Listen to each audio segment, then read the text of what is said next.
आज के इस सेशन में आप सभी बच्चों का स्वागत है और आज हम पढ़ेंगे लाभ और हानि का दूसरा भाग। और दूसरे भाग का जो सबसे पहला सवाल है वह इस प्रकार से है। हेमंत ने 60 रुपये प्रति खिलौने की दर से कुछ खिलौने खरीदे। दुकानदार ने प्रति खिलौने पर 20% का छूट दिया। इस प्रकार हेमंत को 96 रुपये की बचत हो जाती है। तो बताइए, हेमंत ने कितने खिलौने खरीदे? तो चलिए हम लोग अब इस सवाल को हल करते हैं।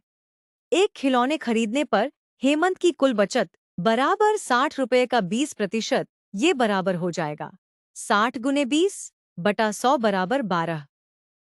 अब यूं कह सकते हैं कि 12 रुपये की बचत होती है तो खिलौने की संख्या 1 है। तो 1 रुपये के अगर बचत होती तो खिलौने की संख्या बराबर 1/12। अब अगर 96 रुपये की बचत होती है तो खिलौने की संख्या बराबर 1 गुने 96/12 बराबर 8 हो जाएगा। अर्थात हेमंत ने कुल 8 खिलौने खरीदे। चलिए अब देखते हैं दूसरा सवाल।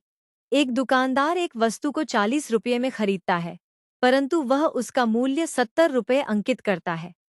यदि वह उसे 40% बट्टे पर बेचे तो उसे कितने प्रतिशत की लाभ या हानि होगी? तो चलिए अभी सवाल को हल करते हैं। वस्तु का क्रय मूल्य बराबर 40 रुपये, वस्तु का अंकित मूल्य बराबर 70 रुपये। अंकित मूल्य पर दिया गया बट्टा बराबर 40%। बट्टे के बाद वस्तु का विक्रय मूल्य बराबर 70 माइनस 70 का 40% बराबर 70 माइनस 28 बराबर 42 रुपये। अब लाभ बराबर 42 माइनस 40 बराबर 2 रुपये। अब प्रतिशत लाभ बराबर हो जाएगा 2 गुने 100/40, और इसे हल करने पर हमारा जो आंसर होगा वह होगा 5%। अब कुछ सवाल आपके लिए।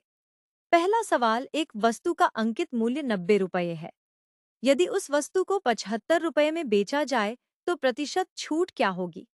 दूसरा सवाल, एक साइकिल को 475 रुपये में बेचने पर 5% की हानि होती है। साइकिल को कितने रुपए में बेचा जाए कि 5% का लाभ हो? अब तीसरा सवाल, राजू एक गाय को 660 रुपये बेचता है तो 10% का लाभ होता है। यह वह उसे 606 रुपये में बेचे तो उसे कितने प्रतिशत की हानि या लाभ होगा? अगला सवाल, 6 वस्तुओं का क्रय मूल्य 5 वस्तुओं के विक्रय मूल्य के बराबर है, तो प्रतिशत लाभ क्या होगा? इन सभी सवालों को हल करें। धन्यवाद।